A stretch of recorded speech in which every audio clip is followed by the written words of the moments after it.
I want to quickly show you how to replace a battery in a Toyota Supra key. Actually, prior BMW keys are very similar. So the battery that's required to do this, it's 2032, very common battery, by the way, in many keys. So first thing you want to do is you want to remove the physical key. So you're going to push this button and key comes right out, so very easy. And then on this side, you will see there is a little opening right here. That's the one you're going to pry with. You can use a little screwdriver, you can use a plastic tool like I am, like a trim tool.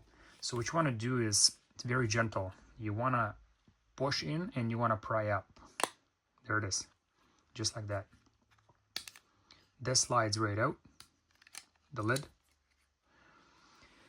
And this is a little bit of a tricky mechanism here because there's like a 2 spring-loaded battery connections here on this side, and you kind of want to push this in and up at the same time.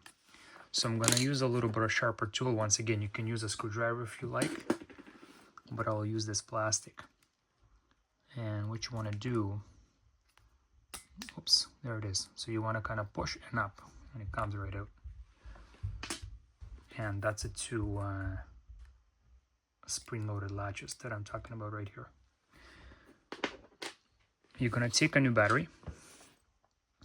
Very simple. You're going to push in. Oops. You're going to click into place, just like that. Take the lid. You want to slide in because there's 2 latches here. So line up. And you want to click back in. Insert your manual key. That's it.